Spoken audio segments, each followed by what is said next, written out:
Ya, Assalamualaikum warahmatullahi wabarakatuh. Selamat pagi teman-teman semua dan selamat pagi juga untuk Bapak Studi Rizal selaku dosen pengampu mata kuliah ilmu filsafat. Ini kami dari kelompok 10 ingin mempresentasikan hasil diskusi kami mengenai novel. Sebelum masuk ke materinya, izinkan kami memperkenalkan kelompok kami yang diantaranya ada yang pertama itu Talita Rahmi Prihandwi dengan NIM 096, lalu Wildan Syihab Fawais dengan NIM 108, dan juga saya sendiri Bagas Satria Abdul Ghani dengan NIM 118.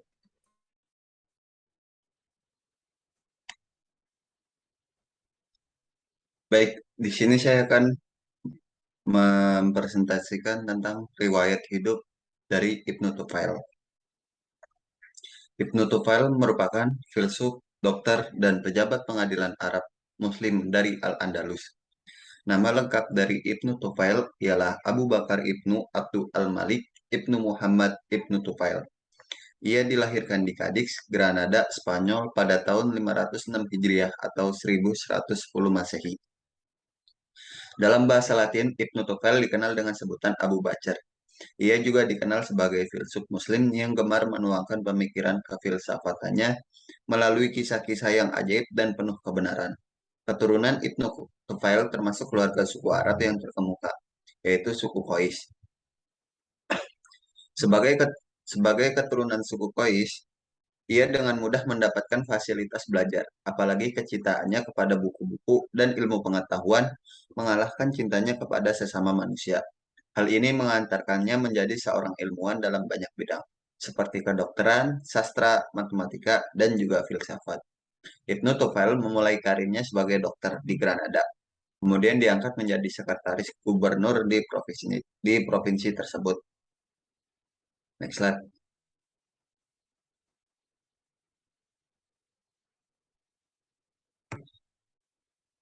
Namun, bukan semua itu yang menjadikannya nama Ibnu Tufail dikenang dalam sejarah Islam bahkan sejarah dunia. Kesibukannya di pemerintahan yang sedemikian padatnya tidak membuat dirinya kurang produktif dalam dunia tulis-menulis. Beberapa tema sempat ditulisnya, misalnya kedokteran, astronomi maupun filsafat itu sendiri.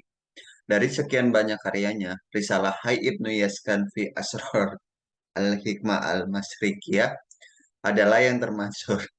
Kitab ini mempresentasikan pemikiran inti Ibnu Tufail dalam ranah filsafat. Lalu Ibnu Tufail wafat di kota Marrakesh, Maroko pada tahun 508 Hijriah dan dimakamkan di sana. Materi selanjutnya akan dibawakan oleh Alita. Materi berikutnya yaitu kemampuan dan karya-karya dari Ibnu Tufail. Disebutkan bahwa Ibnu Tufail ini adalah guru langsung dari Ibnu Rusyid. Hal ini diungkapkan langsung oleh Ibnu Rusyid sendiri dalam catatannya yaitu Nazar dalam Liman. Sementara itu, menurut Bakhtiar Husain Siddiqi, Ibnu Tufail memiliki pemikiran yang sama terhadap Ibnu Bajjah, yang dimana Ibnu Bajjah ini merupakan guru dari beliau, bahwa seharusnya manusia yang telah mencapai hakikat hidup tertinggi akan menjadi penyendiri atau mutawahhid. Selanjutnya ada karya-karya dan juga kontribusi Ibnu Tufail pada berbagai bidang. Masuk ke dalam bidang yang pertama yaitu filsafat dan sastra. Dalam bidang sastra dan filsafat, Ibnu Tufail sangat populer lewat novel filosofisnya yang bertajuk Hai Ibnu Yaqzon. Sedangkan dalam bidang filsafat, ia begitu masyhur lewat bukunya yang dikenal oleh masyarakat barat dengan judul Philosophus Autodidactus. Kemudian yang kedua ada bidang kedokteran. Dunia kedokteran Spanyol Islam dikenal sebagai pusat bedah kedokteran dan anestesi. Dari Spanyol Islamlah bidang kedokteran itu berkembang. Sebagai seorang dokter terkemuka di Andalusia, Ibnu Tufail juga tercatat sebagai ilmuwan pertama yang turut mendukung pembedahan dan autopsi mayat. Dukungannya itu juga dituangkan pada novelnya. Yang ketiga ada dalam bidang psikologi dalam studi psikologi. Ibnu Tufail menyumbangkan pemikirannya lewat argumen tabula rasa. Tabula rasa secara epistemologi dipahami sebagai seorang manusia yang lahir tanpa isi mental bawaan. Dengan kata lain, manusia itu kosong. Ibnu Tufel tidak seperti kebanyakan tokoh dan filosof muslim lainnya yang banyak memiliki karya.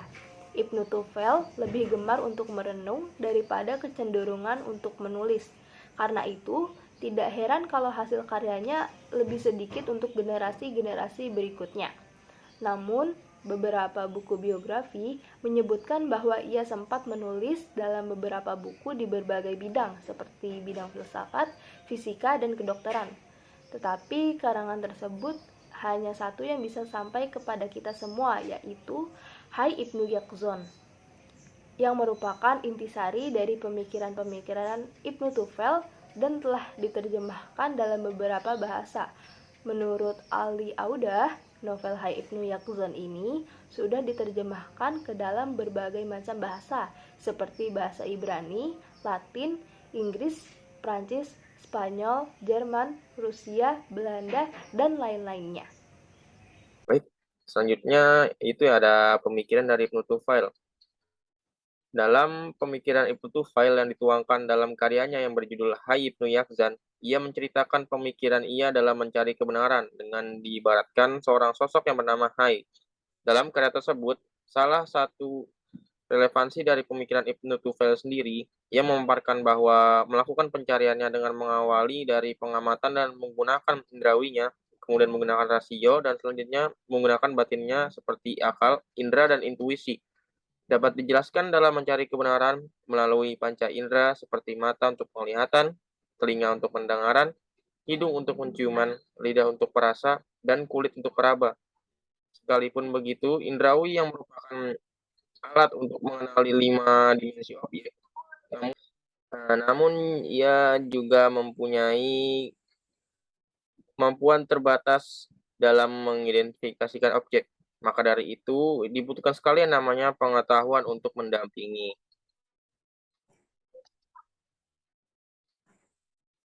Akal yang dengan adanya penalaran mampu mengabstraksikan suatu objek.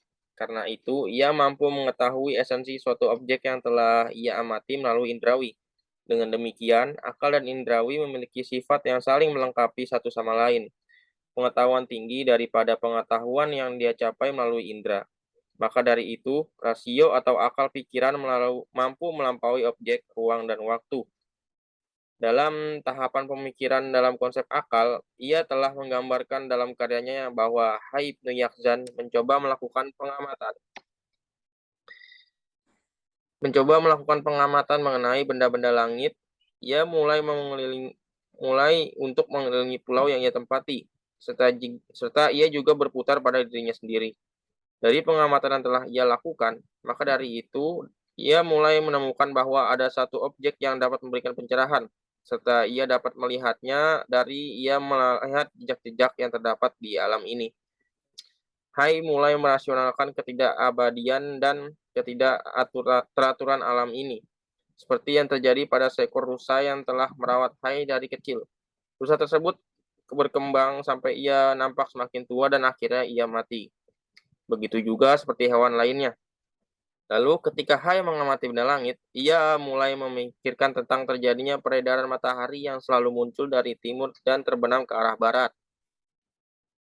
Dari peristiwa tersebut, ia menemukan suatu entitas pencipta dan pengatur segala kausa prima yang terjadi di alam ini.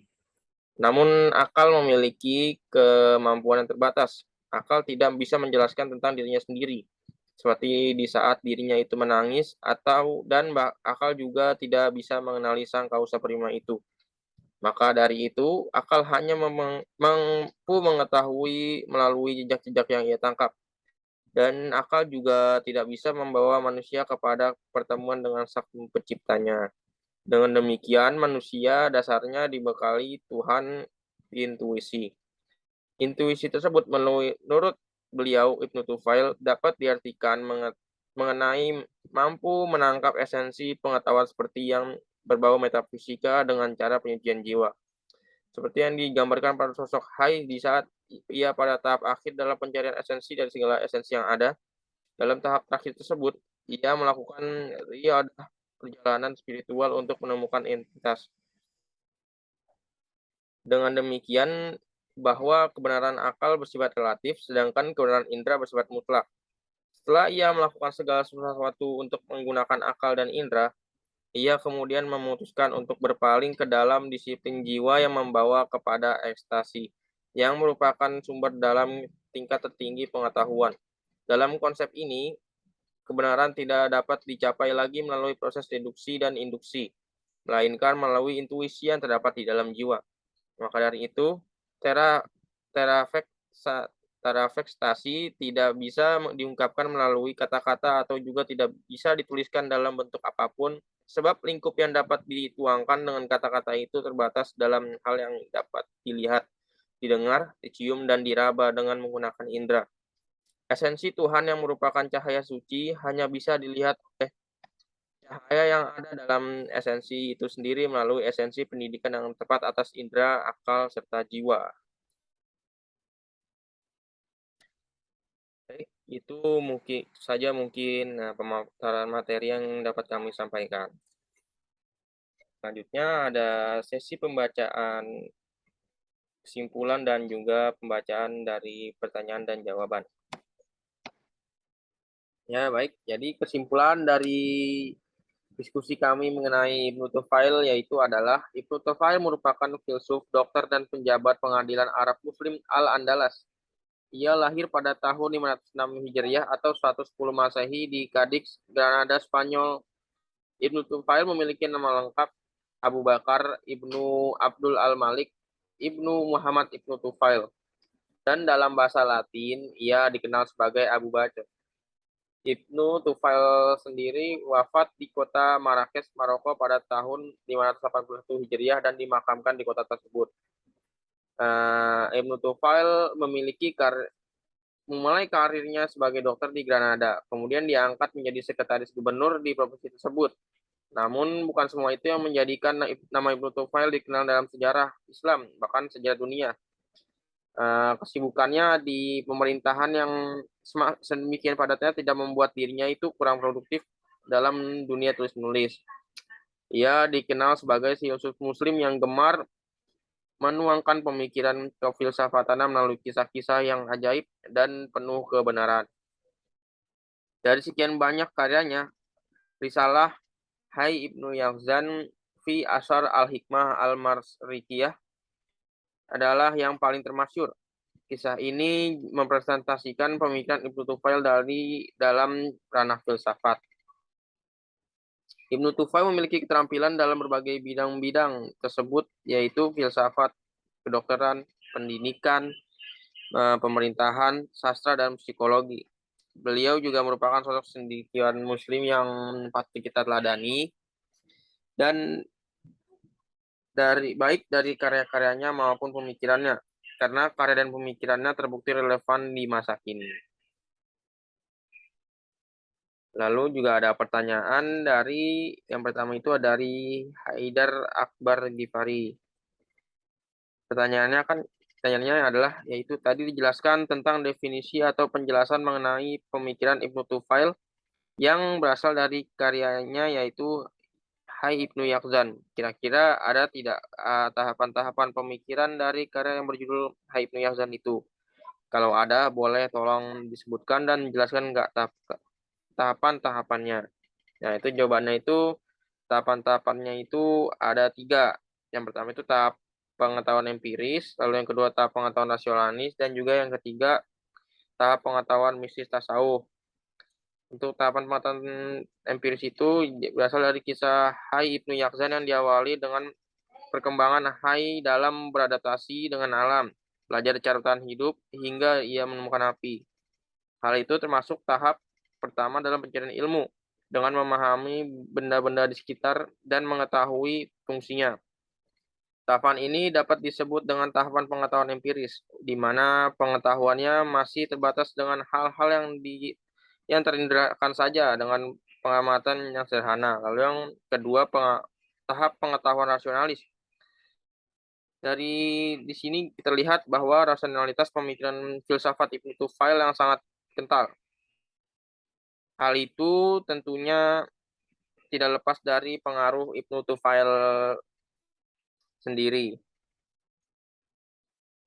Pengetahuan tentang binatang dengan segala spesiesnya, tentang luar angkasa dan sebagainya, membuat ia dapat kesimpulan bahwa semua itu ada sebabnya yang mengaturnya dan ada wujud di balik semua fenomena itu. Lalu yang terakhir itu ada tahap pengetahuan mistis tasawuf. Yang tahapan terakhir dari perjalanan intelektual Ibnu Tufail dalam kisah Hai Ibnu Yahzan adalah tasawuf mistis melalui jalan intuitif. Hal ini dapat dilihat dari pencapaiannya ke titik penyaksian. Pencapaian dalam makom tertinggi di mana ia mendapatkan pengetahuan sejati. Kisah Hai Ibnu Yahzan sampai di sini mewakili pemikiran tentang jalan mencari kebenaran tidak cukup sampai dengan pengetahuan teoritik dan penalaran hasil akal saja. Sebagaimana ia tidak puas terhadap hasil pemikiran Ibnu Bajah yang hanya berhenti di situ. Maka hal ini sesuai dengan pendapatnya, yaitu manusia tidak akan pernah bisa mencapai derajat tertinggi ini, kecuali ia senantiasa memikirkan zatnya, serta membebaskan diri dari segala pikiran tentang segala sesuatu yang bersifat indrawi. Derajat inilah yang disebut olehnya itu derajatnya para sufi. Lalu pertanyaan yang berikutnya ada dari Umi Kusum. Nah, pertanyaannya itu, Ibnu Tufail itu pernah membuat argumen al-ghiyat dan al-inayat al-ilahiyat yang sebelumnya dikemukakan oleh Ibnu Sina. Jelaskan secara singkat mengenai argumen tersebut. Nah, jawabannya, penjelasannya yaitu segala sesuatu yang ada di alam ini mempunyai tujuan tertentu. Dan ini merupakan inayah dari Allah. Ibnu Tufail dan filosof lain yang berpegang pada argumen ini sesuai dengan Al-Quran dan menolak bahwa alam diciptakan oleh Allah secara kebetulan. Menurut Ibnu Tufail, alam ini tersusun dari sangat rapi dan sangat teratur. Semua planet berpencar teratur. Sama dengan jenis hewan, semuanya dilengkapi dengan anggota tubuh yang begitu rupa. Semua anggota tubuh tersebut mempunyai tujuan-tujuan tertentu yang sangat efektif. Kemanfaatannya bagi hewan yang bersangkutan. Tampaknya tidak satupun ciptaan Allah ini yang tidak percuma. Baik, di sini saya akan menjawab pertanyaan dari Silmi. Beberapa karya dari Ibnu Tufayl sudah diterjemahkan ke dalam banyak bahasa dan sudah beredar di dunia barat. Apakah dari karyanya tersebut memberikan pengaruh bagi pemikiran ilmuwan barat? Kalau iya, sebutkan ilmuwan yang mendapatkan pengaruh dari karya tersebut.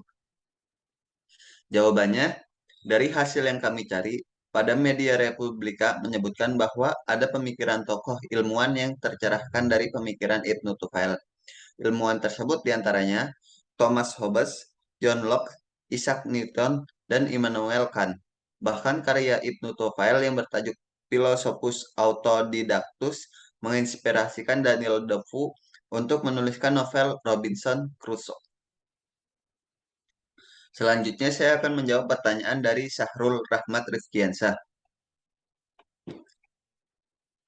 Bagaimana hubungan antara filsafat dan agama menurut Ibnu Tufail? Melalui roman filsafat Hai Ibnu Yeskan, Ibnu Tufail menekankan bahwa antara filsafat dan agama tidak bertentangan. Dengan kata lain, akal dan wahyu tidak bertentangan dengan wahyu. Allah tidak hanya dapat diketahui dengan wahyu, tetapi juga dapat diketahui dengan akal. Hai yang bebas dari pengaruh ajaran Nabi dapat sampai ke tingkat tertinggi dari makrifat terhadap Allah melalui akalnya dan melalui kas ruhani yang ia peroleh dengan jalan latihan kerohanian, seperti berpuasa, sholat, dan lainnya. Ibnu Tufail menyadari mengetahui dan berhubungan dengan Allah melalui pemikiran akal murni yang hanya dapat dilakukan oleh orang-orang khusus.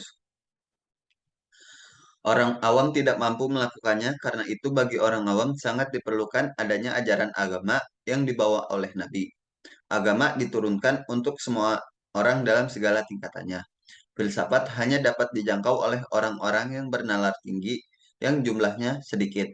Agama melambangkan dunia atas dengan lambang-lambang esoteris. Agama juga berisi perbandingan, persamaan, dan persepsi-persepsi yang cukup mudah dipahami oleh banyak orang. Filsafat merupakan bagian dari kebenaran esoteris yang menafsirkan lambang-lambang itu agar diperoleh pengertian-pengertian yang hakiki. Kenyataannya, Ibnu Tufail berusaha dengan penuh kesungguhan untuk memadukan antara filsafat dan agama. Hai dalam roman filsafatnya, ia lambangkan sebagai akal yang dapat berkomunikasi dengan Allah. Sedangkan Absal, ia lambangkan sebagai wahyu agama dalam bentuk esoteris yang membawa hakikat kebenaran. Sementara Salaman ia lambangkan sebagai wahyu atau agama dalam bentuk eksoteris yang juga membawa kebenaran. Kebenaran yang dihasilkan filsafat tidak bertentangan dengan kebenaran yang dihendaki agama karena sumbernya sama, yaitu Allah Subhanahu wa taala. Ya, baiklah. Demikianlah hasil diskusi dan presentasi kami mengenai Ibnu Tufail dari kelompok 10. Semoga dapat bermanfaat dan dapat kita pelajari serta juga kita dapat teladani bersama dari sosok Ibnu Tufail tersebut. Akhirul kalam, kurang lebihnya mohon maaf. Wassalamualaikum warahmatullahi wabarakatuh.